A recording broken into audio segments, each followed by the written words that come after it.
Good morning, my friends. Welcome back to the channel, and welcome back to my beautiful rideshare revolutionaries. It's me, Gio. Y'all know who the fuck it is. It is about 5:50 a.m. right now. I woke up this morning and I rolled out, opened my eyes from bed, and I'm like, man, I feel good. Oh God. And then I looked at my alarm. I looked at my phone, and it was 5 a.m. I'm just like, shit. Overslept. So I've had my app on since like 5:10 this morning, patiently waiting for that first ride from home. Did not get it, so once 5:45 hit, I just resigned myself to eating miles. Just gotta do what you gotta do. And right now I'm filtering, but I figured now would be the best opportunity to knock out this video and kind of talk about something that happened on Friday in the Chicago market.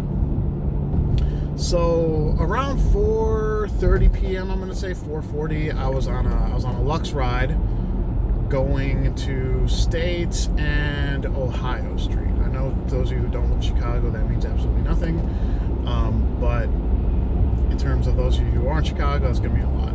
There was a shooting involved with police shot a pedestrian on Friday. I gotta come correct. So allegedly, police opened fire on a pedestrian in downtown Chicago at the Red Line station of State and Grand. And I mean, I invite all of you to look at that video. If you look it up, I don't know. Like I said, everyone's innocent until proven guilty, unless you're an Uber driver or a Lyft driver. So these police officer allegedly shot an unarmed person for no fucking reason, even though there's video proof of it. Yeah, go check it out. So anyway, that happened on Friday. So Friday traffic from 3 to 6 p.m. downtown, or even on the highways around Chicago, is typically really, really fucked up anyway. So add 15 to 20 police cars and fire trucks and ambulances to the mix, and it turns into just the biggest fucking, just a calamity, a catastrophe.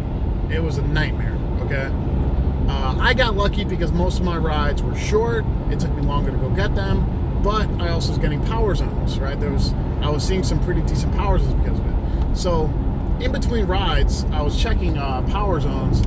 And I was getting power zones like that. I mean, that was the biggest one I was offered, $16.54 to the pink. But I was getting $7 ones, $9 ones. I was getting, and they were coming in. They were firing off, and I'm like, all right, this is gonna work. But I didn't know what was happening. All I saw was, because even though I'm deactivated by Uber, I could still check the Uber map, and I saw there was surge all over the place, right? But here's something. That's something I noticed. Right, you see that gray spot? So there was surge all over downtown, the Loop, West Loop, heavy surge, right? And I'm fairly certain that was because of the fact that there was some kind of emergency going on downtown. So, but the part that I found interesting, right, was the fact that there was heavy demand, heavy surge all over the place, except for the spot where the shooting took place. It was everywhere except there.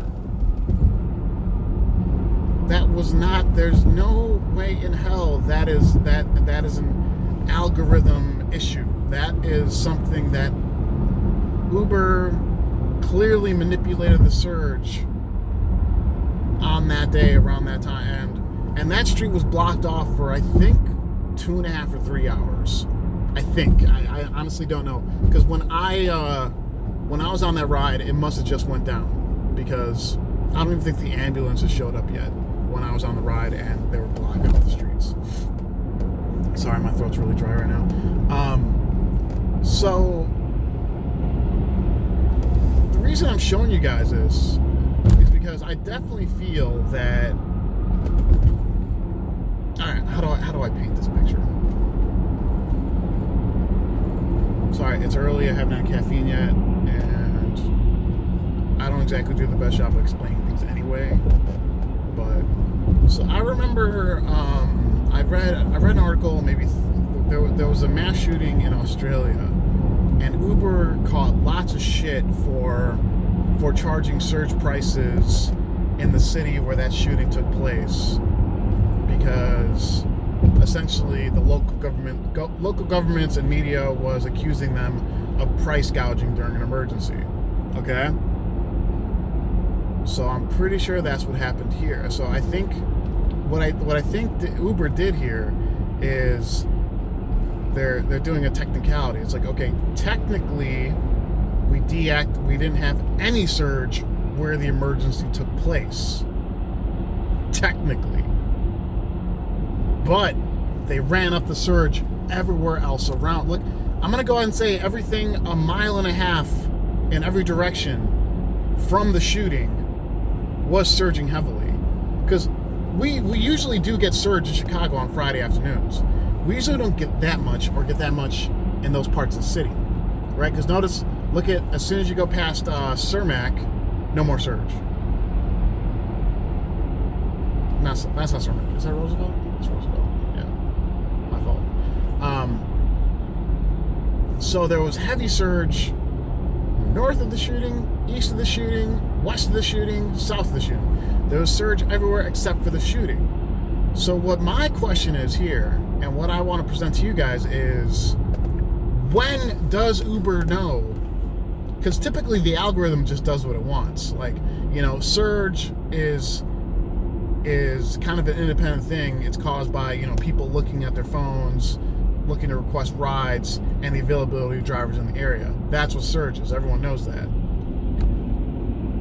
But at one point on Friday afternoon, did something physically take over and be like, okay, the system obviously knew to not surge in that little 3-block radius. Something happened. Some human counterpart had to have taken control and be like, okay, we definitely cannot surge there, but let's go ahead and surge all around it. So I definitely do feel that, I mean, obviously you're looking at the screen, and that was like that for hours, guys.